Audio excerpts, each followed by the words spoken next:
Podacst is a member of the Place to Be Nation family. Visit us at placetobenation.com, the only place to be in your pop culture world. Place to Be Nation, welcome back to PTBN'S NBA Team Podcast. We actually have real basketball and basketball statistics and results that we can actually harp on now that the first week or 2 weeks of the NBA regular season has passed us. I am your co-host, Andrew Riche, and I am joined by my co-host, Adam Murray. Adam, for this first 2 weeks, how do you feel? Where's your excitement rate? Oh, extremely excited to have basketball back in our lives. You're not doing like a humble, sarcastic thing, huh? Like you actually are legitimately happy that basketball's back. It's funny, like maybe because I live in Boston, the Boston area, but people here are actually like want to talk about basketball as opposed to, oh no, here's Adam. He's going to talk basketball. We'll just smile and nod. Like people are like, yeah, because they just don't have too many things to talk about in Boston right now, other than the Patriots and the Red Sox almost winning another world, like on the fringe. Knock on wood of winning another World Series, and what the Bruins are playing hockey, right? That's the sport that the Bruins play, right? Bruins are playing hockey. Boston College is good. But the funny part is, I don't want to say the Celtics got buried, but it's one of these things where the start for the Celtics has. I feel like they've been somewhat tame, like just a little bit. Like, I see the talent, obviously, because I predicted they would go to the finals. But, I do feel like there's a little bit of reserved judgment about the Celtics so far, including the fan base. I don't feel like the fan base is freaking out either.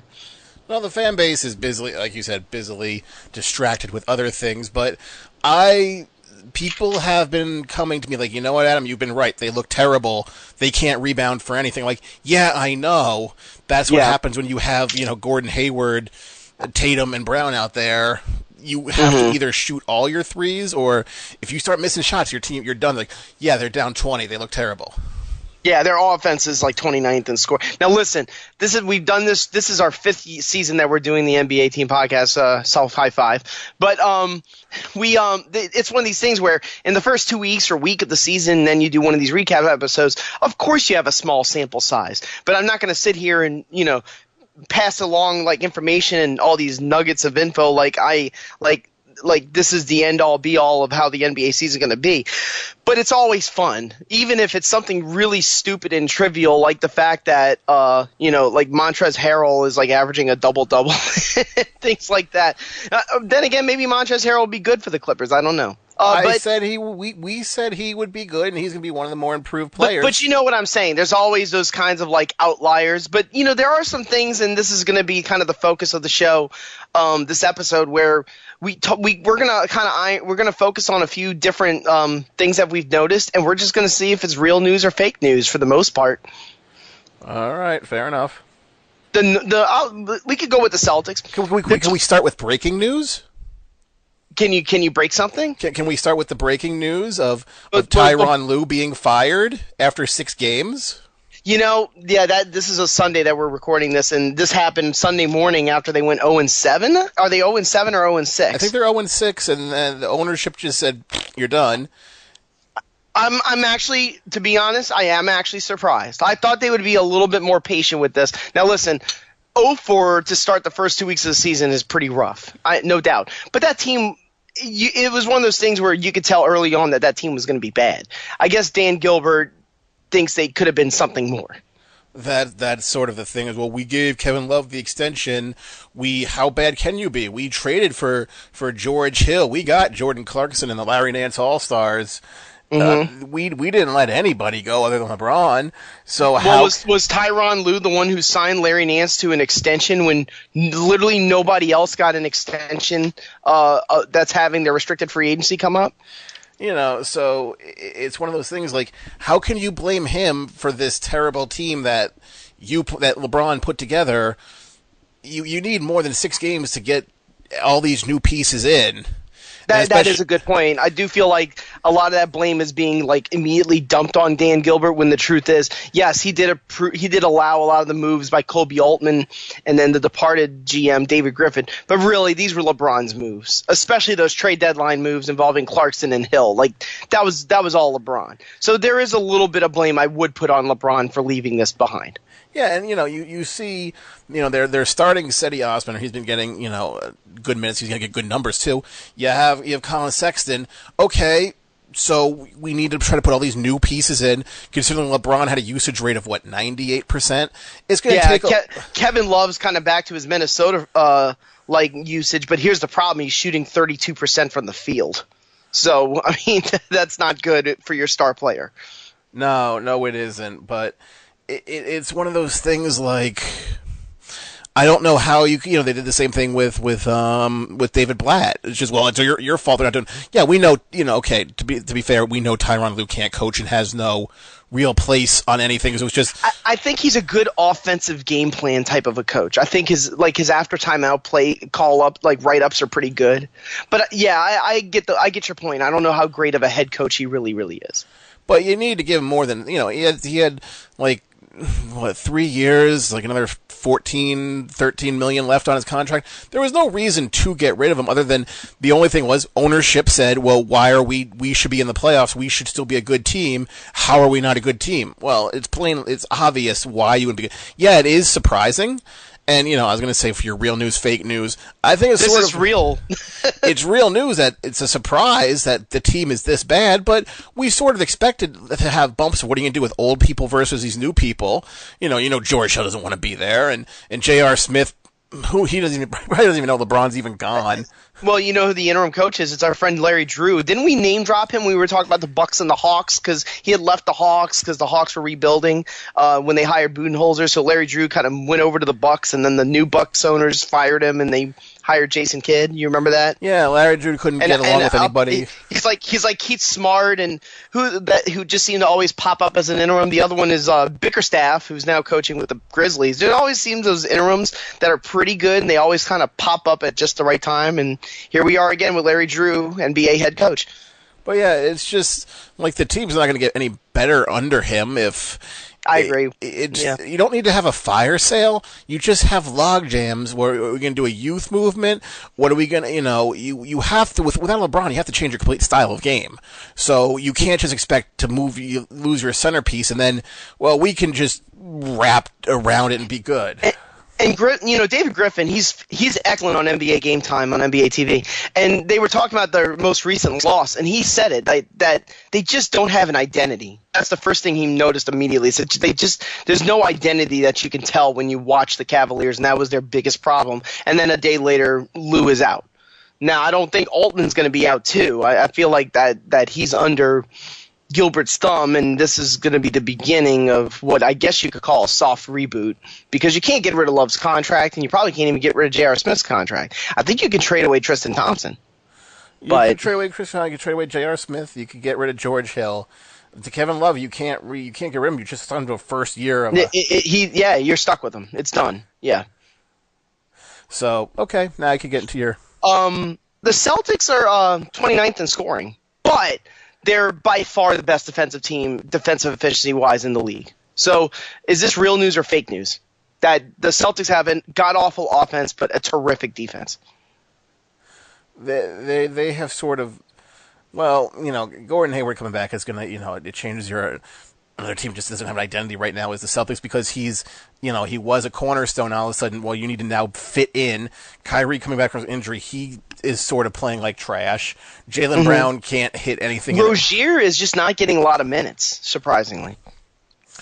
No, he's neither is Marcus Smart right now because I think they're trying to figure out how do we get this lineup in, and then you have to get Morris in for rebounding. So now, granted, there's only been for Boston's sake 6 games so far, and one of them a lot of the starters didn't play because it was garbage time, like it was elongated garbage time because they blew out a then undefeated Detroit Pistons team, which just goes to show how good the Celtics can be when they want to be, But I don't think this is one of these LeBron-esque, turn the switch on, turn the switch off type of teams. Unless you believe so. No, I don't think it's going to be one of those. I was the one that says that they're going to have a problem, and they've sort of shown they're built to beat the Warriors. They're built to beat small, faster teams. That's why they just picked through Philly, who got worse, by the way. It's the tall teams that they're having trouble with.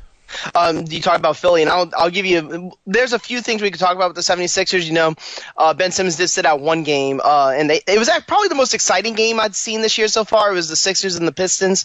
Went to overtime. Embiid had a nice line, but Blake Griffin went for 50 points and just looked great. But the thing that I want to focus on with Philly, and I hate to really pile on them, but it seems to be popular now, but this will be the fake news, real news debate. Markelle Fultz is a bust. I don't think he's a bust in the sense of the term of, it could be, these first-year players that come along slow. That way you could say Lonzo's a bust and Josh Jackson's a bust and I forget who was picked fifth, but Tatum sort of blew yeah, Jonathan Isaac was in there somewhere, yeah. Isaac was sixth, so yeah.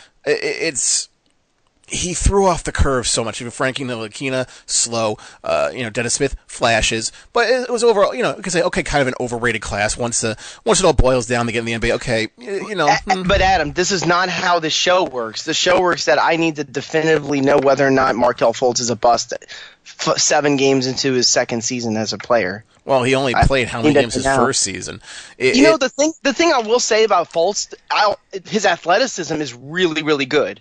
Like when you see you'll see those little moments there where you're like, ooh, that looks like a really good NBA 2-guard. But at 8 points, just under 4 rebounds, under 4 assists, he averages more than a steal per game. But yeah, there are definitely worries, especially with his shot because of all the drama he went through. He does shoot 50% from the 3-point line, but he doesn't take a lot of threes. The problem is he needs the ball, and that team doesn't fit him because Ben Simmons has to have the ball. Ben Simmons without the ball, what good is he? What good is he as a point forward? No, let's just say he's a 3. What good is he if he's away? What can he possibly do? Nothing. He can't shoot for anything, so he needs to have the ball. And the problem, you have all these number 1 picks. Let's just all get all this talent. You need to have a chemistry. Well, you have J.J. Redick's your shooter. Okay, Markelle's not the shooter. He's not the guy with the ball. And they seem a little over reliant on Redick these days. They seem a little bit desperate. Yeah, but they're still a good team. I would say I would go on the fake side here for now, but I do have worries about Fultz's offensive efficiency going forward. I do think there are red flags. It's not one of these things where he had some mental hurdles his rookie year. He got over the hump, and now he's he's kind of back to his regular progression. I do have worries about Markelle Fultz. Do you have the same worries? On that team, yes. That's the problem. He needs to be he's not a complementary piece of that team. You have Embiid, who's going out and shooting threes. You have Saric, who's, sort of the roamer. Saric's shooting has been awful to start. That's the only one issue there. And there's no bench in that team. It's just, we have our big, our number 1 picks and our high lottery picks. Okay, guys, go play. All right, here's the next one. Now you got to think about this one because I was looking at point differential, and this one really stood out. So just kind of bear with me here when I say this, and don't laugh in my face the moment I say it. The Milwaukee Bucks are better than the Golden State Warriors and the Toronto Raptors. That doesn't, statistics are one thing. Statistics also said like the Detroit Pistons and San Antonio Spurs were like the worst offensive teams of all time. Mm-hmm. So that doesn't mean, because you're pounding on. I don't know who the schedules were. For all I know, Milwaukee could have been playing Cleveland. Well, I know they played Orlando, and I believe they blew out the Thunder. It was one of the games. All I can say about Milwaukee is I was the one who said don't sleep on them. Now that they have a real coach and an MVP type Giannis leap.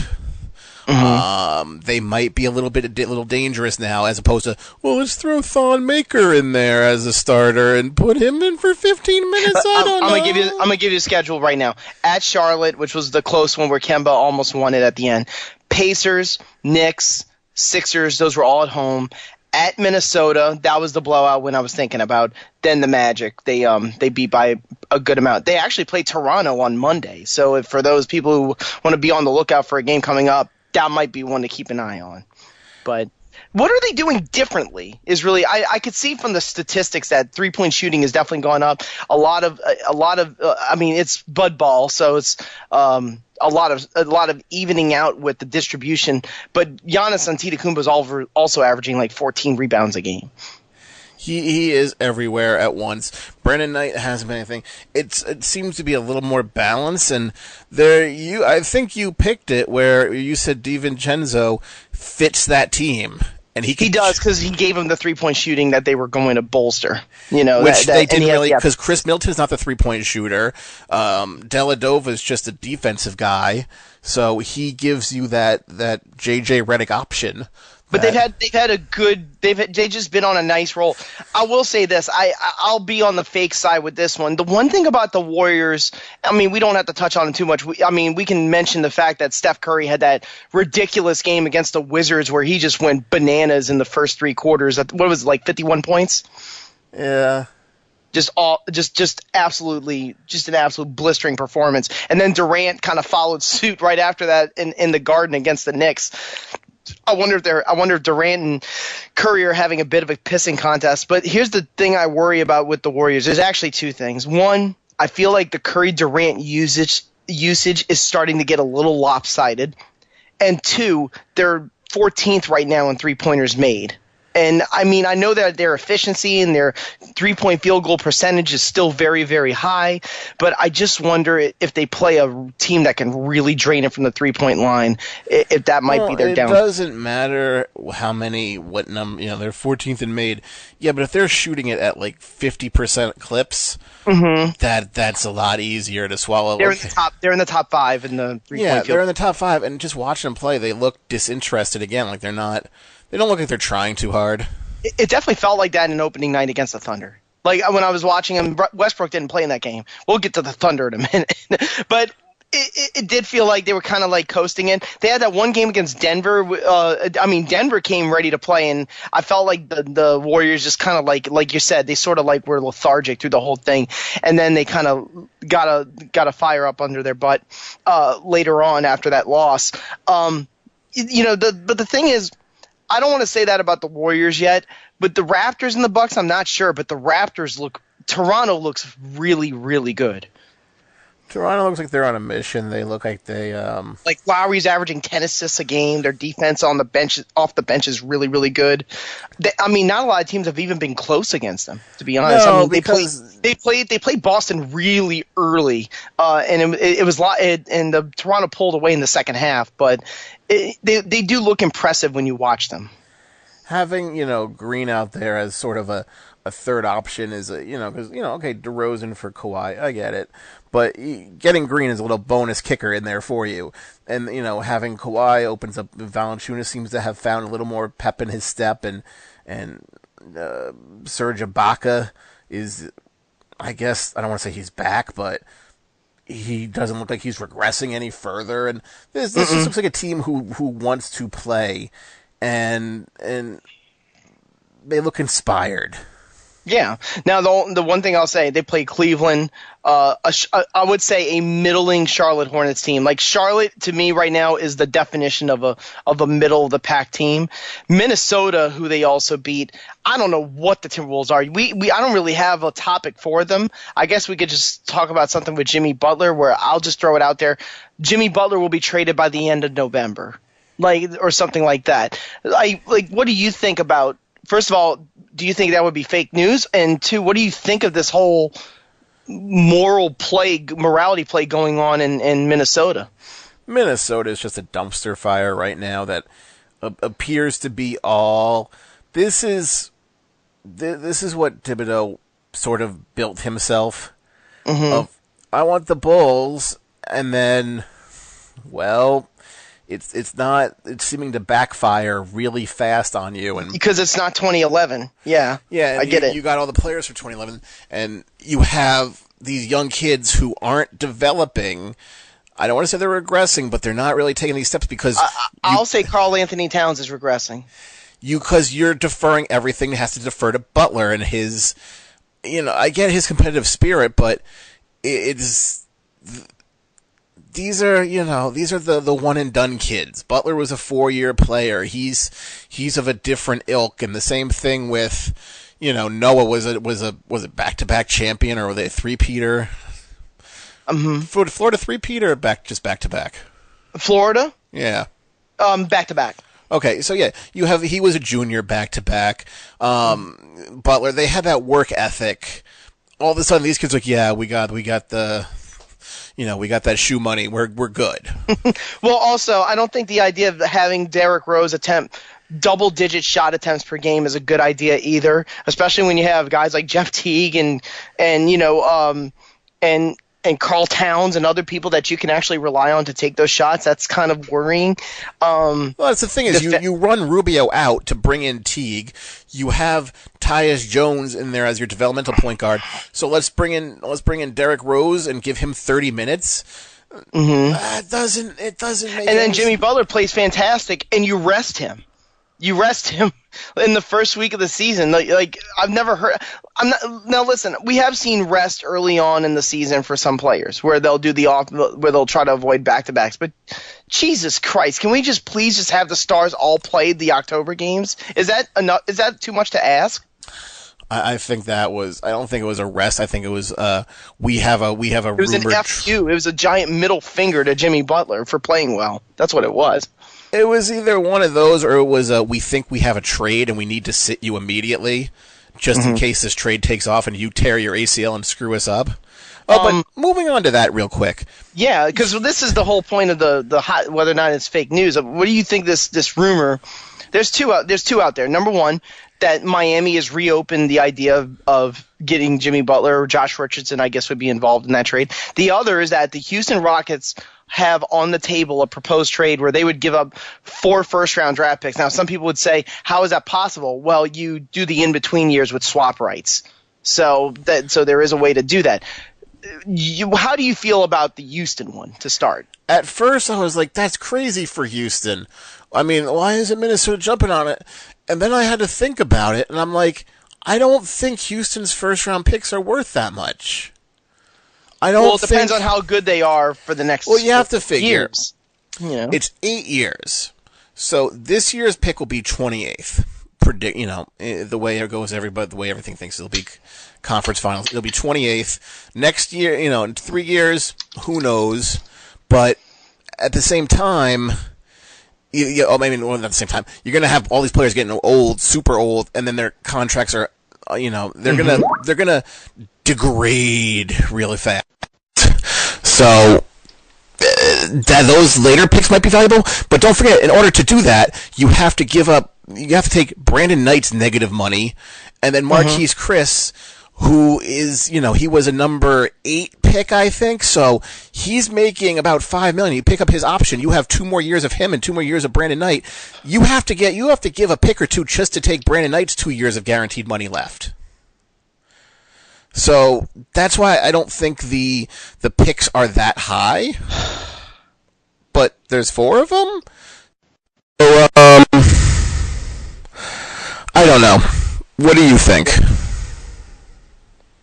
I'm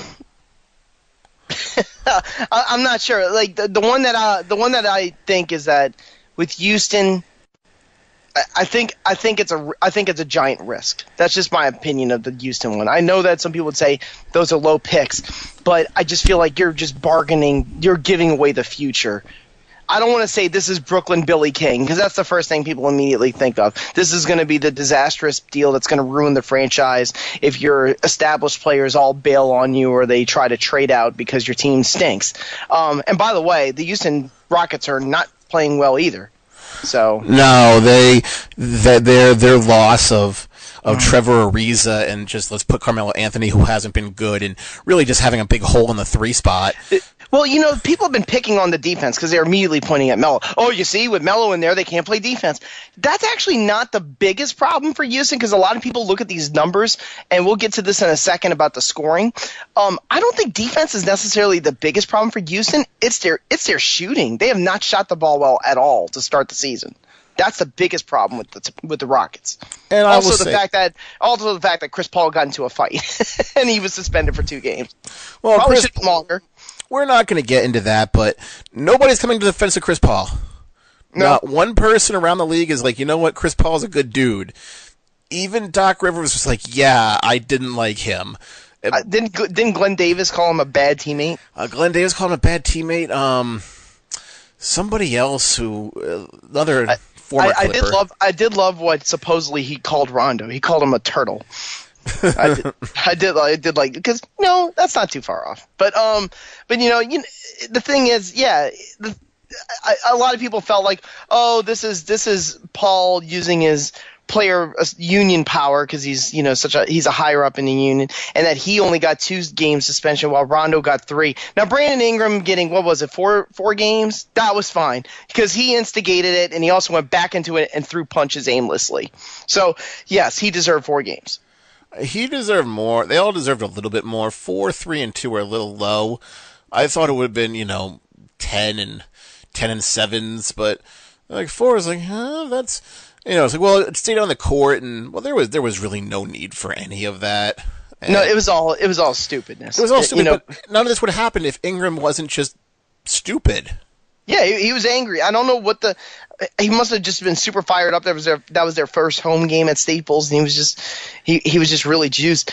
We can kind of transition this to the Lakers. I can go 2 different ways with the fake news or the real news, but I'll go with the more conventional news line that we've heard about the Lakers in the national media, which a lot of people find hypocritical. Because say if the my Pelicans, were struggling, they would be pushing the panic button several times, saying that Anthony Davis needs to be traded right now. But let me give you this take, and you tell me if it's real or fake news. The Lakers are fine. There's nothing to see here. LeBron will right the ship eventually. Oh, that's fake news, but we also said half this team will be gone by the trade deadline, the other half will be gone by the end of the year. So this team, these players we see now are all just basic tryouts, I think. But I mean, but what I'm saying is that, do you feel like the people who are just overtly optimistic about LeBron's arrival in LA, that they're sort of masking a lot of the problems that typical Hollywood. They're masking a lot of the problems that we already knew pre-existed because they're just not shooting the 3-ball well. They had 1 game against the Spurs where they made 13 threes, but they still lost the game. They've actually played the Spurs twice already this year, and lost both of them. But I do feel like a lot of people are just a little bit too much on the half full side of the cup and saying, oh no, it's going to be all right. LeBron's pumping out numbers. We lost Rondo to the fight and Ingram to the fight. Once everybody is back and, you know, and kind of in the groove of it and following LeBron's lead, they're going to be okay. And I'm not absolutely sure about that. Those people, weren't there last year, so they don't even know who these young kids are. Are you telling me that Laker fans are bandwagon fans? Is that what you're trying to tell me? I didn't say Lakers fans. I said these are just LeBron fans. Okay. The Laker fans, some are bandwagoners, some are not, but they got sort of excited for Lonzo Ball, so they know Ball and Ingram and Kuzma. This is just all the LeBron, you know, I'm trendy, the trendy people. Yeah, LeBron's numbers are fantastic, except for his 3-point shooting. He's shooting 29%, which is not good. But I've watched them a few times. I saw the game where they beat the Nuggets on TNT. That was a good outing. The Nuggets have looked really good. We can talk about them in passing somewhere along the way. But there's just a lot of things about that Laker team that I'm just not absolutely sure about. The pieces just definitely don't fit. I do like Josh Hart. I think Josh Hart is actually fit really well with LeBron. I think it's one of those things where when LeBron likes somebody, then it kind of enables that player to play better than he normally does. And Josh Hart's definitely one of those guys. Josh Hart is. I don't see how Ingram and Ball are. Yeah, somebody's got to go. Between Kuzma, Ingram, Ball, and Hart, somebody's got to go. I don't know who it is though. Let's just hit on the Thunder. Here's the hot take: Billy Donovan will be out of a job before Christmas. It's starting to look that way. I mean, Okay. There's only so much you could do without Roberson, and then you gutted. I don't want to say you gutted, but you moved things to get. You moved your bench around to get Carmelo in, and then you dump your Carmelo for a Dennis Schroeder, who basically has been what we sort of thought he is. Just he's there. His shooting has been abysmal. Like he's in the 30s, and so is Paul George. That's the thing that people don't remember. Like, people are still hung up on, Paul George re-signed here. He's here for the long haul. We're gonna be fine. Paul George is not shooting the ball well so far. That's the one big worry there. And Schroeder is not either. I want to say it's fake news now because you have Terrence Ferguson who's starting, and then you have Hamidou Diallo who's getting a lot of minutes too. Once Roberson comes back, neither of those guys are going to get. They're going to be in the Oklahoma City Blue. Yes. So. Yeah, we didn't hit on this because this was right before opening night. But Andre Robertson's knee injury is lingering much longer than expected, and he's supposed to be out for like another month to 2 months. Yeah, and that's what I think they didn't expect and didn't plan for. So that's he's your defensive guy. They have nobody else to really do it. Nerlens Noel, unfortunately, hasn't really done anything there either. No, it's just the same. I did predict that Steven Adams should average a double-double, and he's on his way there. So that's good. That's something. He's doing what he can, but without that, you have you got George and George and West, but there's nobody.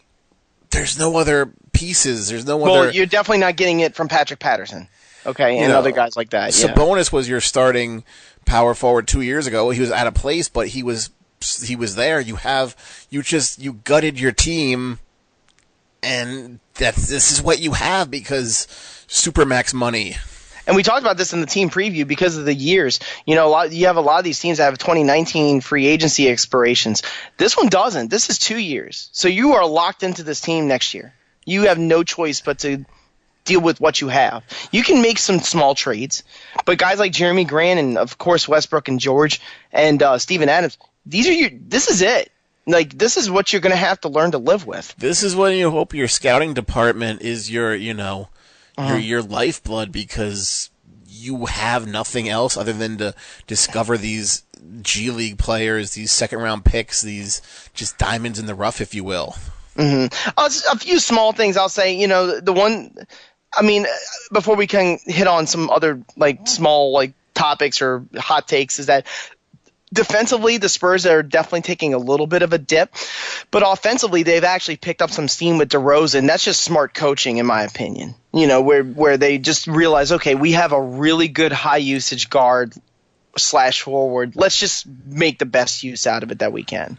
And they are. I feel like him, and I think Rudy Gay has actually been rebounding the ball really well for them. I think that's not going to last just because of the age. What do you think is not going to last? The offense for the Spurs? The offense for the Spurs, because eventually you're going to have to start resting players, as they tend to do earlier than later. Do you think the Nuggets are paper champions right now? They're fifth in points allowed. They're they're 12th in points per game. Jokic looks fantastic. Gary Harris is averaging 19 a game.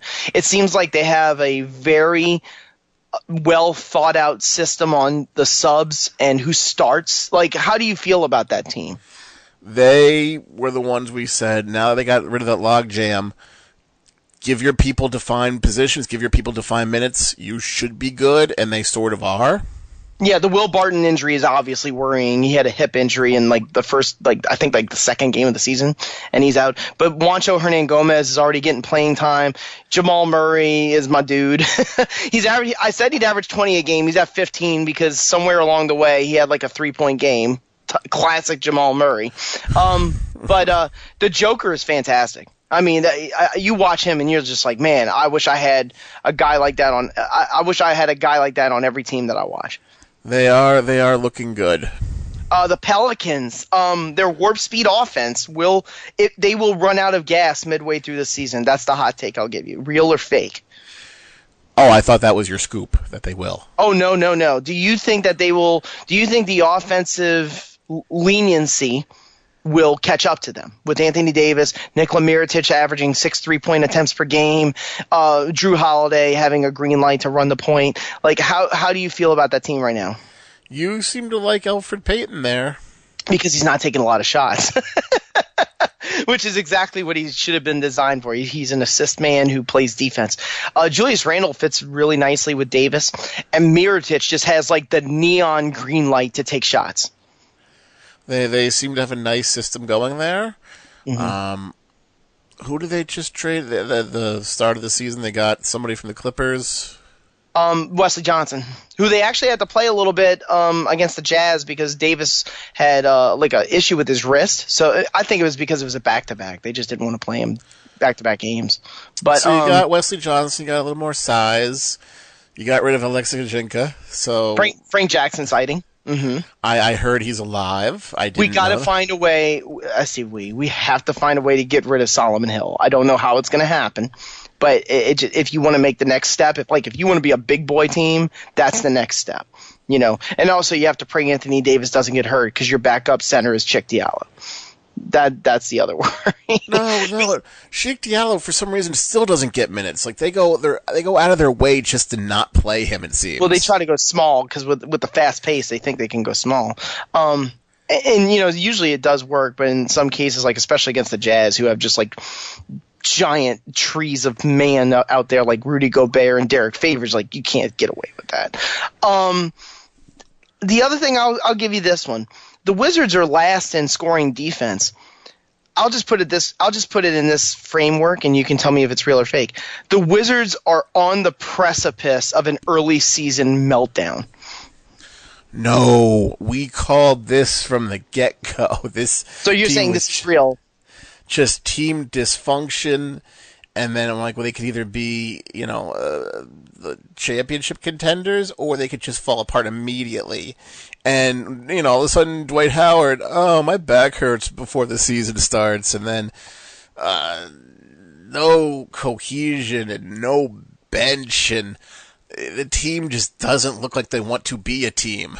They could not make a deal for Kelly Oubre in restricted free agency. We sort of predicted that because they were just so far into the tax. Like that there was just no way of making the room, so they're just going to wait it out. Oubre's playing well, alongside Porter, but, like we always keep talking about, their cap issue is what's killing them, with the salaries in front of them.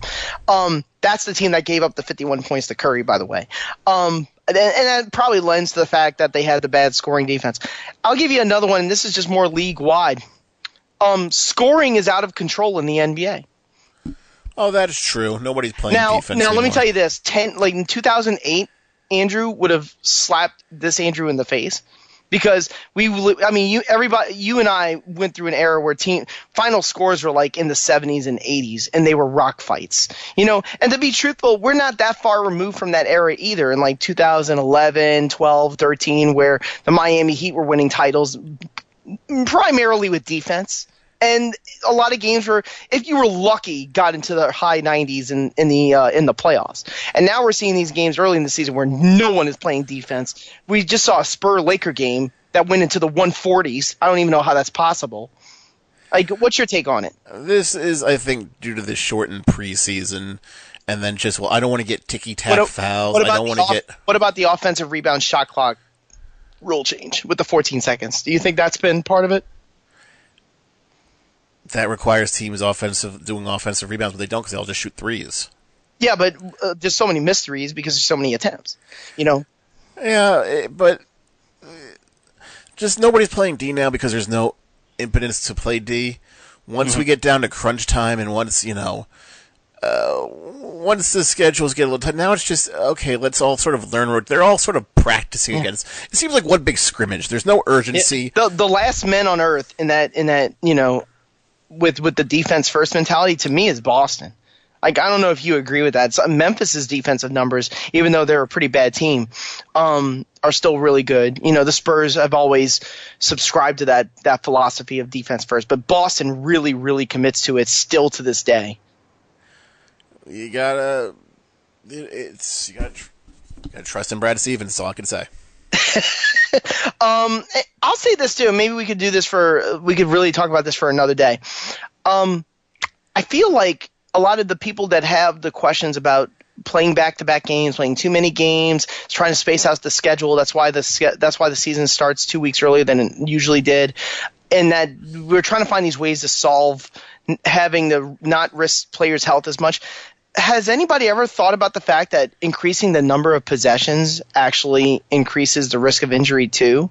So by trying to vault scoring on the way up, you're actually causing more harm to the players by making more possessions? No, because you could get injured just playing defense. You get injured doing anything, so... It's just a general question. It's just kind of a generality that I noticed. I was thinking, man, these games are going really, really fast, you know, and I wonder if that can lend to more risk of injuries. Now, listen, the NBA, like, higher-ups are not complaining. More possessions, more highlights. More threes, more missed shots, and more fast break. Look, no one's going to complain about that, okay? But I do feel like there is a point where, you know, just like it was with defense after the Malice in the Palace, where you got to get to there's a break point or a choke. What do they call it? A choke point, where it's like, all right, now everybody's averaging 120 points a game. Something's we got to dial it back a little bit. Do you think that's possible? Yeah, I think so. But what's the solution there? Like, what do you have to do? Teams just need to play defense. That's all. Well, you know what's going to have to happen. Players have to want to play defense. Well, not only that, a team that plays primarily defense has to win championships. Like, that's the next thing. It's a copycat league. So when you're watching the Golden State Warriors bomb threes and win championships, of course you're going to copy that. I'll give you one more, and then we could just kind of talk about some really small stuff and get out of here. Trae Young and Luka Doncic is the rookie showdown, and it's not even close. The Rookie of the Year showdown. No. Okay, who's still in there? Ayton. DeAndre Ayton. I'm not questioning it. I'm not questioning it with my tone. I'm just asking. Ayton. Okay. Have you noticed anybody else that's really, really stood out for you out of that rookie crop? Jaren Jackson Jr. has looked good on defense. I'll say that. Yeah, but he's getting limited minutes there. That's true. Bagley, limited minutes. Rebounding machine, though, Bagley is. Yeah, You like Miles Bridges?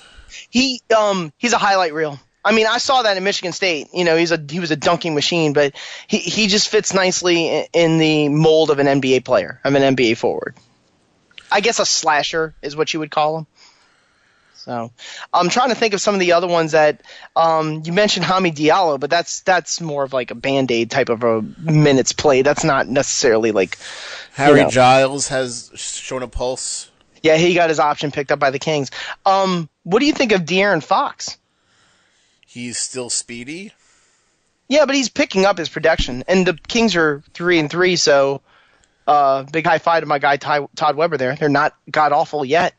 So no, they're not god awful. It's just they have 17 power forwards, and it's funny.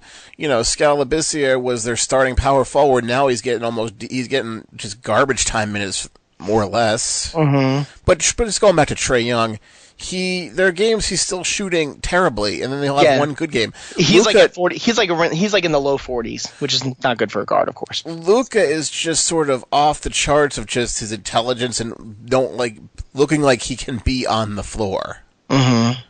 That's pretty much it. But I'm just thinking I just remembered one. Wendell Carter Jr. has played well for Chicago, but we also know the fact that they've had a real hurting with injuries, with Chris Dunn going out like the first or second game of the season, and then Bobby Portis had the same exact injury, so they're both out for like a month. Portis, Dunn, and Markkanen, and I think that's sort of the story so far with the rookies is, if they're starting, you have major problems, because when you mentioned Wendell Carter, we've seen Josh Okogie, we've seen Kevin Huerter, Chandler Hutchinson started the game. We've seen everybody already for Atlanta, because that's a glorified G League team, to be honest with you. But the fact that they're getting starts this soon, not a good look. Well, it also just shows that this tendency to just immediately embrace rest. It's like, and it just really, maybe it's the classical fan in me. I just can't stand the fact that we're giving people rest on back-to-backs literally as the season begins. It just bothers the shit out of me. This is another topic for another day. We could delve into that more deep. Now we're just first look. I'll tell you two that I've kept an eye on that I really like. Karis LeVert has played really well for Brooklyn. I would actually argue that he's better than D'Angelo Russell. Okay. We'll just keep that noted. Zach LaVine, what's going on here? 29 points a game? He's the only healthy one left in Chicago. No one else is going to shoot. I know, Jabari Parker doesn't look like score the points. Parker doesn't look like he's that good of a fit there, which we all sort of saw. With Parker, the same issue I have with Dennis Smith Jr. I feel like it's the same when I watch him. Jonathan Isaac, same thing. I don't feel like there's been an improvement so far. Now, obviously, Smith and Isaac are second-year players. Jabari Parker's been in the league for 4 seasons. So that's different. And the one thing I noticed, Charlotte may have finally figured it out. They're playing a little faster, and they're taking a lot more threes under James Borrego. Kid Gilchrist is now on the bench, and they're having Jerry Lamb play. Yeah, Malik Monk's still MIA. MIA. Yeah. But they've figured it out. You can't have the same player with him and Batum still. No, yeah, him and Batum. You can't have them both there. So Carter's like, I'll just go to the bench. And him and Bridges and the whole second unit have been doing things. And, this team looks like they sort of can grow. There's one problem with Charlotte. Kemba Walker is on like a Russell Westbrook level of usage rate. Like, it's incredibly lopsided. He's averaging 31 a game. Lamb's the next one at 11 and on down. Like, that is scary. Like, if Walker gets hurt, you're done. Oh, yeah, which we all knew. But I'm just saying, we said with a lot of these teams, it's just you can't – redundancy is a bad thing. Mm-hmm. And they might have figured out – also, on a sad note, it seems that the Frank Kaminsky era is going to be over in Charlotte because he's just been getting healthy scratches so far. Biyombo, too. Oh, I mean, he's getting blocks, but he very rarely plays. Is what I'm trying to say. There's really no room for him, and Hernan Gomez has been getting some minutes finally. But it's just Frank. It's like, well, you're a center and you're out of the rotation, which I feel bad for him. It wasn't his fault they picked him. Blake Griffin. I mean, listen. I keep talking about that contract. Once we get to like 2022, it's going to be hell on earth for the Pistons. But I mean, it's seeming really good right now for them. Hey, though we said he was good, it's just we'll wait till December when he tears something. Well, also, Drummond's averaging 18 a game, which is very nice to look at. He's also averaging more blocks than he is steals, which I've always criticized him for. I wanted him to play more like a big man, and he actually is. We never said Detroit was a terrible team, though. No, when they're just overpaid. There, yeah. Domantas Sabonis, nice. He'll be an MIP candidate just alongside Karis LeVert. Rodney Magruder, where did he come from? Oh, we're not going to get into Sioux Miami Falls. in there. Yeah, but I like. Well, who knows? He might be the next Minnesota Timberwolf. All right, so that's pretty much it, huh? The season just started. These are some early opinions. Yeah, but some like the theme of the show. I think some of these will stick. I think we'll go back and listen to some of these, all 80 of our fans and listeners, and we'll go back and say, "Man, that actually held true." So you never know. But on behalf of Adam Murray, this is Andrew Riche, and I hope you enjoyed this episode. We will see you again very soon. See ya.